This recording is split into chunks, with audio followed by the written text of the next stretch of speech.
Alright, so let's start with some examples. I'm gonna show you a couple of takes and do let me know if that resonates with you. You might have applied for a role in the interview process, or even before you started the interview process, you might have gotten a request like this. You have to do something like a home task or take home exercise, and giving you maybe even a time limit, like something like it would be great if you could send us a solution within 7 days, or it could have been something like this, which is even more specific. A low fidelity overview of a product or feature, high fidelity mockups, marketing assets, hardly has anything to do with UX in this case. Or to show you a third example, we would love to progress with you to the next stage in the process, which would be a case study. I have attached the outline here for you and we can get that organized. Let me know if you have any questions, and there is the case study attachment for the home exercise. I have a certain way to reply to all of these. I have my own take of exactly if it's appropriate thing to do, if it's not appropriate thing to do, but this is exactly what we're gonna do in this video. I'm gonna talk to you exactly how to handle this depending on where you are in your career, because ultimately it's gonna come down to the hiring processes and what we define, and majority of firms right now are drunk on this notion, tax the candidates and test them out as much as we can. But without further ado, let's jump right into it. I'm gonna unpack a few thoughts and also show you that example of how to reply or what to think about.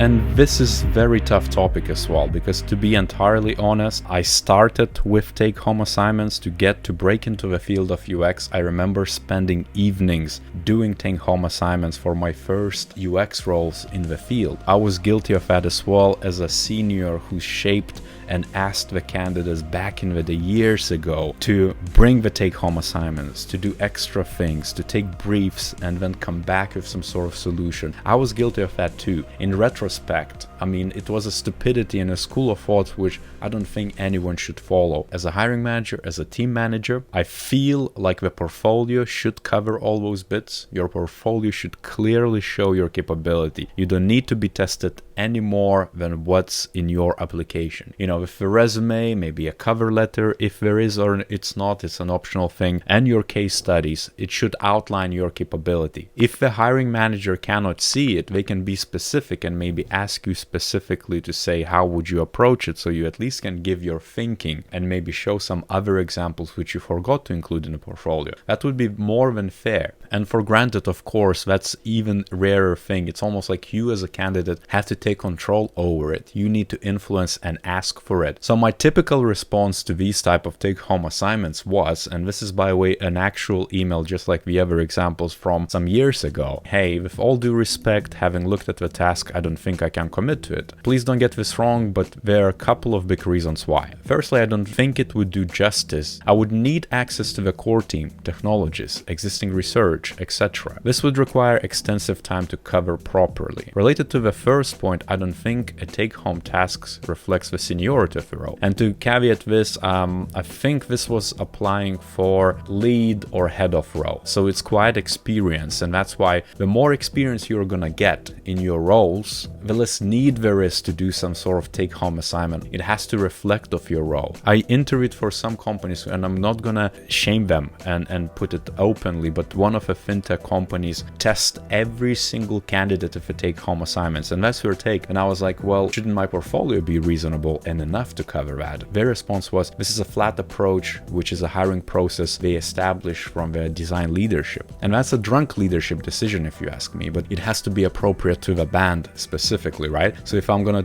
ask you to showcase your junior UX skills, show me your junior UX skills, which are gonna be much more operational, much more hands-on. If it comes down to seniors, it's gonna be much more organizational. If it's gonna have to come down to leadership, it's gonna have more about management strategy and the leadership, right? It would make sense. This is very open and harsh criticism, I understand that, but we also need to correct course. And to continue on my response, the UI skills, capability, and process should be covered in the portfolio provided. And just as I said, your take should be to enhance your portfolio instead of thinking of how to perform best in a take-home assignment. I don't think you should be as pliable and as, you know, flexible to do that. And in this specific example, if you would approach it, and I don't recommend you to do that unless you're very senior, but if you would want to approach it from very confident and kind of like, I know my worth, I know what I can add to the business and in what way, and I've been there, I've done it, you could do something like proposing an alternative way to do that. You know, the more senior you get, the more of this approach should be relevant for you. But ultimately, I just stated, well, I don't think this task is fit or useful for either of the parties because it's just a play and it's working in isolation. There is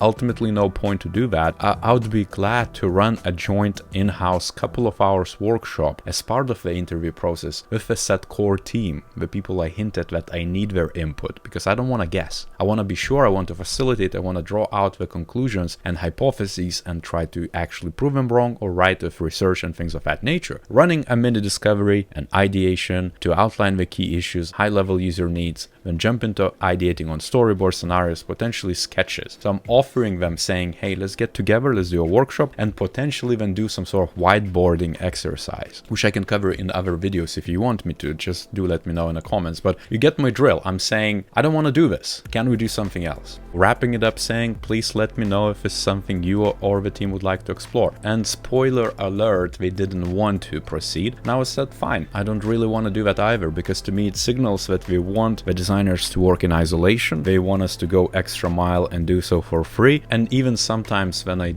for example, would do take-home assignments, or people I coach and mentor would report to me, they would say, the hiring team would say something like, oh, we don't want you to work for free. So this is where we created this conceptual case so that you can just take it and go into a sandbox and play with it. It's not actual solution or challenge you are tackling for that business. But in reality, it's still work. You need to know if you want to respect your time and to what extent. The follow-up on that, it lacks the collaboration aspect, because UX, it's a team sport. It's not something you're gonna do in isolation on your own, on your laptop, and then not include anyone else. It's all about the stakeholder management, it's all about users, it's all about linking those user needs with business needs, ultimately. That you cannot really cover at home alone. You could do some sort of secondary research, market research, gather some insights, but ultimately that would be it. And the long story short, the advice I would offer to any junior who's just getting in, or even seniors, you know, if you don't have that flexibility,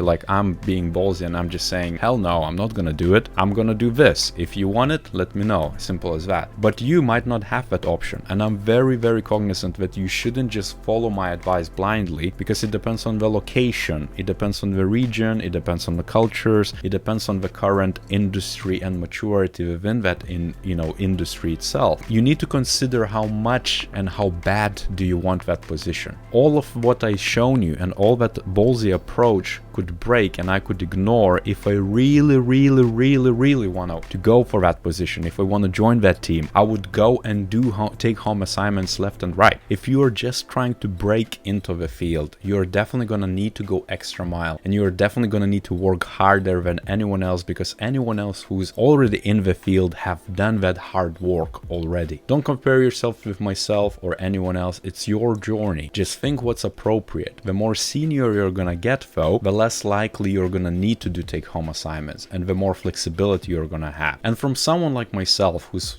shaping these processes as a hiring manager, as a team manager, I'm trying to influence the market as well with these videos, because if you're watching, it's just something you're going to maybe keep in mind, hopefully, and once it's going to come to you to shape those processes for your team eventually, or maybe you're going to become a design leader, or you are a design leader, you might think twice if take-home assignments are the appropriate thing to do. And as per usual, if you like this video, make sure to smash that like button, subscribe, leave a comment down below what you think about it. And on that note, I'll see you next time.